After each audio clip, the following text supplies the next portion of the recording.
Ethiopia in the 19th century was a land ripe with multiple urban centers, among the most important of these being the city of Addis Ababa, Menelik's capital. Compared to many of the rest of Ethiopia's major cities and towns, some of whom date back thousands of years, Addis Ababa is rather young.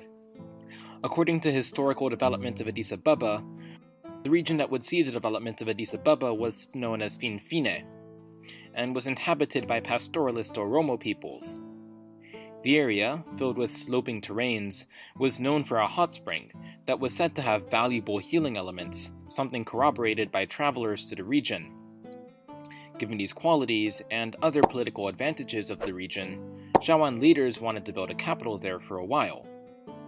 As a result, in the 1860s, the land was confiscated from the Oromo there, who then attempted to redistribute the land for plowing on their own. As a response, permanent and official control over the land was established by the Shawans in 1869. In 1881, the Negus of Shawa, Menelik, decided to move his capital from Enkober to the Entoto Mountains that overlook Addis Ababa. Moving south to this region would be useful for Menelik's expansionist plans. The area had already been used before as a military camp for campaigns to the south, and contained the ruins of a medieval Ethiopian town, thought to be a capital, and containing an unfinished stone church. These remains are said to predate the campaigns of Imam Ahmed, also known as Ahmed Granya, a medieval general whose war against Ethiopia devastated the land. And the desire to rebuild this town was an influence on the settlement of this region in particular. Entoto was laid out similarly to a military camp, and is thus described as a military town by some sources. Important buildings, such as Menelik's palace and the churches of St. Miriam and Raguel, were built by renowned architects from Gondar. The Church of St. Raguel in particular also utilized the skills of a Swiss architect who accompanied Menelik, named Alfred Ilg, in addition to a few Indian architects. Alfred Ilg and the Indian architects also had a role in the construction of Menelik's palace at Entoto. Entoto remained the capital of Shawa for a few years, but didn't lend itself well to city building. The mountains were cold, and the site of Addis Ababa, with its much warmer climate, streams, and good wood supplies, seemed much more attractive. While the official date of the move from Entoto to Addis Ababa is somewhat disputed, it seems to have occurred during 1886 and 1887. The natural beauty of the site led to its name, Addis Ababa, which translates as New Flower.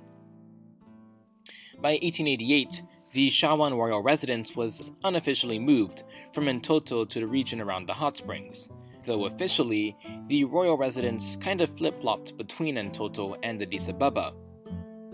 Generally, around 1888, Menelik had his castle erected at Addis Ababa.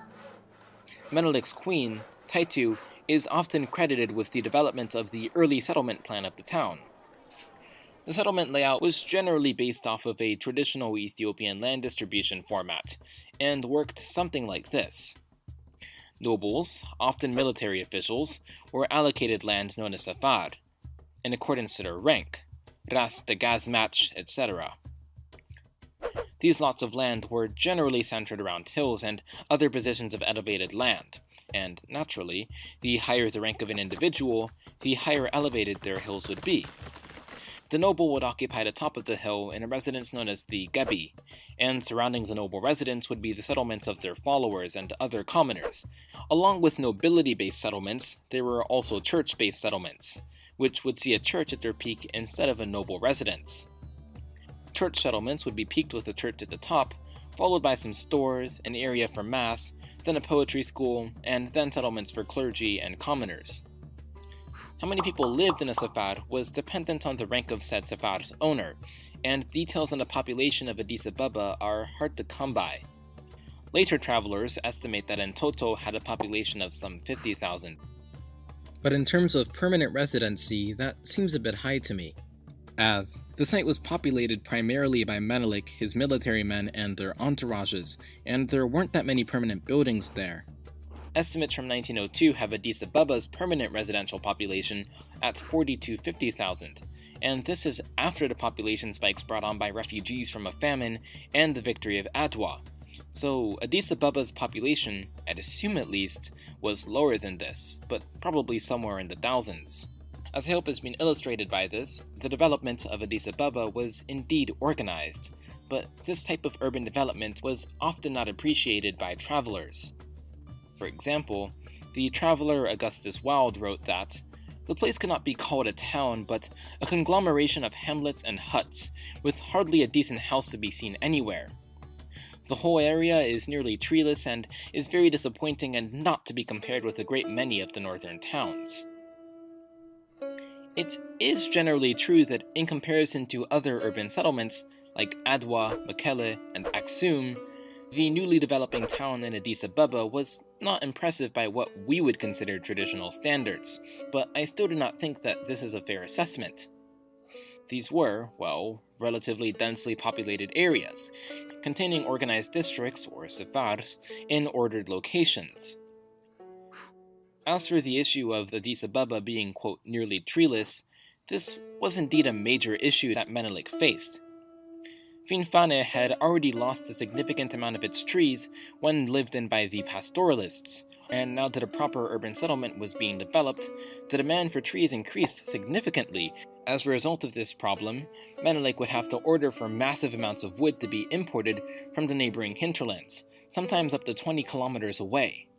This was, of course, a major problem, and it wouldn't be solved until about 1900, when Menelik ordered for massive amounts of eucalyptus trees brought to the country by European travelers to be planted in Addis Ababa.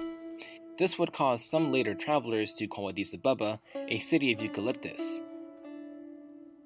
So I hope that I've given viewers an interesting perspective on the developing capital of Shawa and future capital of Ethiopia. I plan on doing another one of these types of videos, maybe 2 of them, with some of the other important Ethiopian cities of this era, so I hope that you all will be excited for those as well. With all that said, I think I'll see you all in the next one.